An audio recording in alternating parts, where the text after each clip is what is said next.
Salut la compagnie, c'est Jules Melon et aujourd'hui dans un post ciné-critique, il va être question du tout premier long métrage d'une grande réalisatrice française, Agnès Varda, pour ce qui est peut-être la première œuvre officieusement de la Nouvelle Vague. Alors il y a un gros débat là-dessus, puisque celle-ci a été estampillée en tant que telle que 3 ans après avec Le Beau Serge, dont je parlerai bientôt d'ailleurs.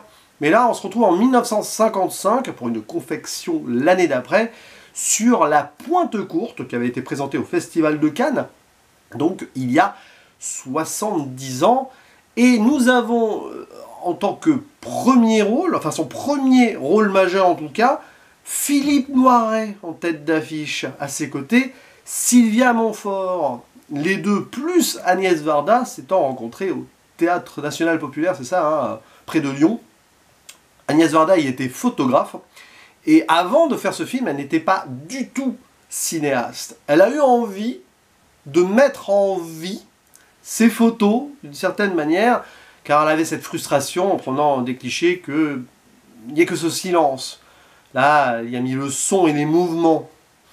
Et ça donne lieu à, on va dire, une œuvre très libre, un peu fuyante aussi, qui se déroule à Sète, dans le quartier de La Pointe Courte et ses alentours.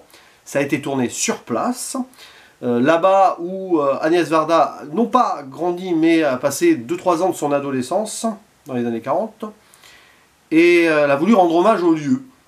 Tant et si bien que, au-delà de Sylvia Montfort et Philippe Noiret, il n'y a que des gens locaux, amateurs, qui ne jouent pas forcément leur propre rôle. Elle les a un peu recastés pour reformer des familles et tout, c'est assez intéressant ça. Et on va suivre deux choses en fait dans ce film, parce que c'est un 2 en 1. La fin potentielle d'une relation de couple qui dure depuis 4-5 ans je crois, entre elle et lui, qui n'ont pas de nom, enfin du moins hein, au générique. Je sais pas s'il n'y a pas le prénom du personnage de Philippe Noiret qui est mentionné à un moment, mais bon, peu importe. Voilà, ils se retrouvent à Sète, où pour la première fois, lui présente à elle, là où il a grandi, les lieux. Mais elle se languit un petit peu de cet amour qui commence un petit peu à faner. Voilà, il ne s'aime plus comme au premier jour, une question sur le temps, etc. Et à côté, on va voir la vie et la mort de ce quartier avec des gens qui travaillent notamment sur des bateaux de pêche, avec les pêcheurs locaux qui sont, on va dire, menacés à un moment par des contrôleurs. Bon, il y a des petits trucs comme ça, c'est pas très important sur l'intrigue, hein, mais des tranches de vie.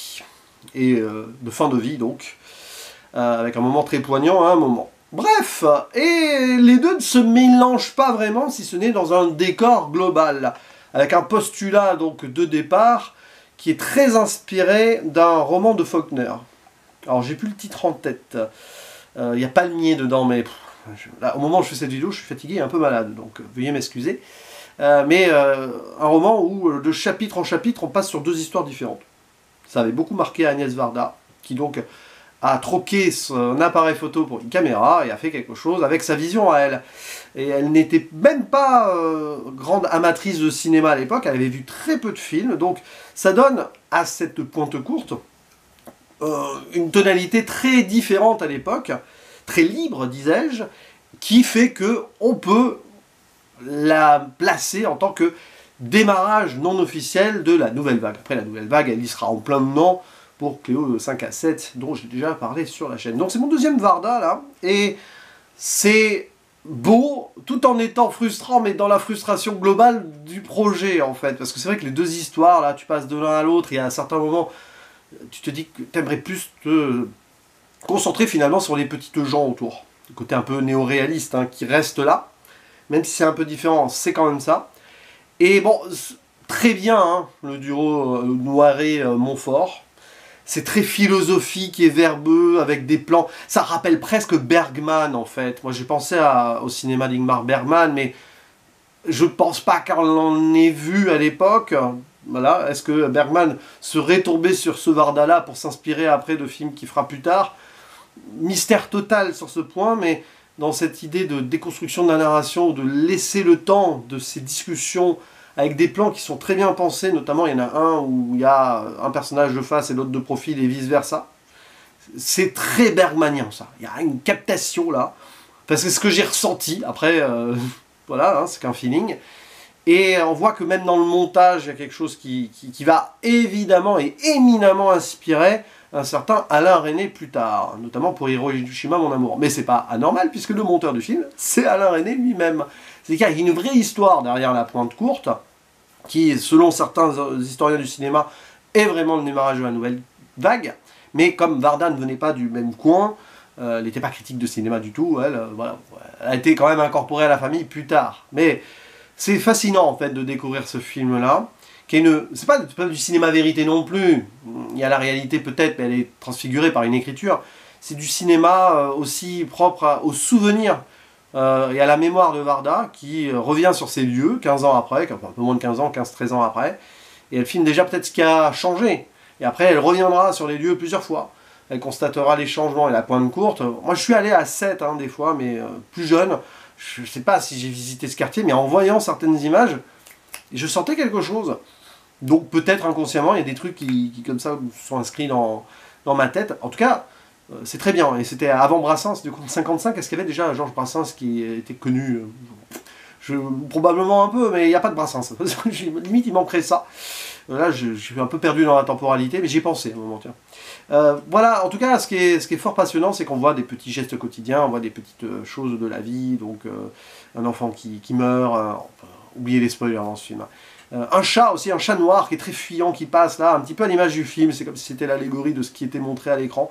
Et donc ces discussions de couple, on voit que c'est très écrit, mais bon, fasciné par la littérature aussi, Agnès Varda, donc c'est pas si étonnant que cela non plus.